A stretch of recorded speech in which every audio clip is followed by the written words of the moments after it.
Good Morning Business, French Tech. Il est 6h43. On sent que ça frémit de nouveau sur les levées de fonds, parce qu'on en a eu beaucoup au cours des derniers jours, et encore une aujourd'hui. 49 millions d'euros pour vous. Greenly, Alexis Normand, cofondateur et président, bonjour. Bonjour. Alors Greenly, c'est effectivement une entreprise, une start-up spécialisée dans la comptabilité carbone qui aide les entreprises à se conformer aux nouvelles règles environnementales et aux règles du bilan carbone. Expliquez-nous comment ça fonctionne déjà, parce que je crois que vous êtes un petit peu différent des autres. Toujours des batailles entre les normes. Enfin bon, là vous avez fait la démonstration avec votre levée de fonds et vos 10 millions de dollars de revenus récurrents que c'est adopté par beaucoup d'entreprises.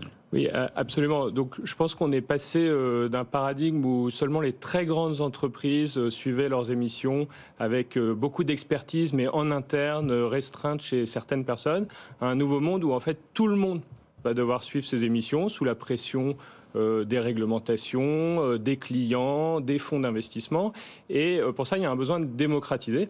Et donc, ça passe aussi par des nouveaux outils, des plateformes qui permettent aux entreprises de s'approprier, de créer la compétence en interne. Donc, c'est ça que nous, on propose pour qu'elles puissent se conformer aux méthodes réglementaires du bilan GES, mais aussi élaborer des stratégies de réduction, engager leurs collaborateurs, faire le bilan de leurs produits, etc., etc. On voit que la demande est là, parce que Christophe disait 10 millions de dollars de revenus récurrents. L'année d'avant, c'était 4 millions. Donc on voit à quel point quand même vous avez gagné des clients. Cette levée de fonds, du coup, elle est pourquoi? Une force commerciale ou vous avez besoin d'améliorer encore la techno de votre logiciel? Alors, cette levée de fonds, ça va nous servir clairement à nous développer encore davantage. Aujourd'hui, Greenly, c'est 50% en France, 25% au Royaume-Uni, 25% aux États-Unis. Donc on est sur un sujet mondial. Donc nous, on pense qu'on a une technologie qui peut se déployer partout en Europe.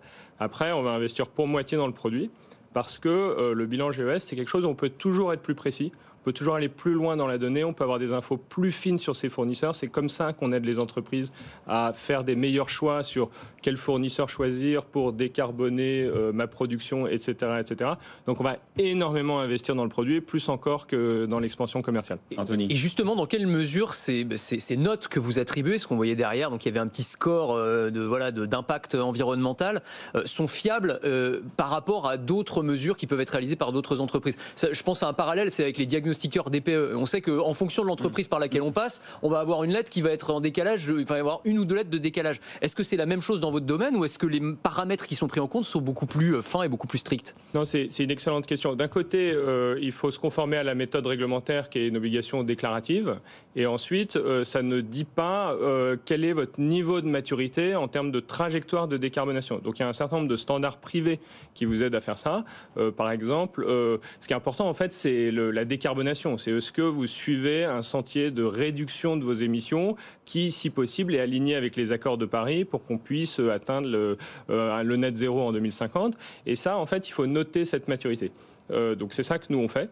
Donc ça passe par en fait plus de précision dans la quantification des données dites physiques, donc combien de kilowattheures, combien de tonnes d'acier, combien de minutes de vCPU de votre cloud, combien ça consomme d'électricité, etc. Et donc plus vous êtes précis, plus vous avez une bonne note, mais surtout derrière, est-ce que vous modélisez des plans d'action, est-ce que vous budgétez ce que ça veut dire de réduire ses émissions et est-ce que vous réduisez réellement? Et donc cette gradation, elle n'est pas aujourd'hui dans les normes et c'est ça qu'on propose. Mais justement, il a raison, Anthony, il y a beaucoup de normes différentes. Il y a une époque, vous disiez vous-même dans des interviews, on passe pour des barbares. C'est-à-dire, pourquoi vous êtes différent des autres? Les sociétés numériques passent toujours un peu pour des barbares quand on passe d'un modèle, disons, de photographie du bilan des émissions à un modèle de plateforme où on va essayer de faire du suivi en continu. On a mûri depuis 4 ans, on a peut-être appris à mieux communiquer. Ce qui est certain, c'est qu'on arrive dans un monde où il y a eu énormément de travail théorique qui a été fait sur le bilan GES. Il y a des standards qui ont été mis en place. C'est une matière assez standardisée et il y a des acteurs existants et il faut respecter leur travail et autant que possible se mettre d'accord avec eux sur les futures normes du bilan GES. Mais vous dites, on va investir dans le fait d'avoir toujours plus de données pour les analyser. Mais en fait, l'entreprise qui vous paye pour la noter, est-ce qu'elle ne peut pas justement vous donner telle donnée et pas d'autres pour faire bouger sa note de manière à la faire gonfler et avoir un bilan carbone qui est plus positif c'est de la manipulation de données, quoi, facile à faire. Alors, excellente question. Bon, d'abord, il y a les entreprises, il y a plusieurs niveaux d'attente. Il y a celles qui veulent juste faire du reporting Et il y a celles qui veulent prouver qu'elles sont vraiment en train de réduire, qu'elles sont à l'avant-poste de la transition énergétique.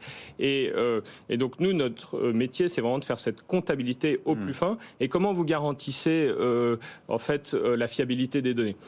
C'est pas en étant labellisé a priori, c'est en rendant ces données transparentes, auditables et qu'un tiers puisse les vérifier. C'est le sens de la réglementation de la CSRD qui commence vraiment à s'appliquer l'année prochaine.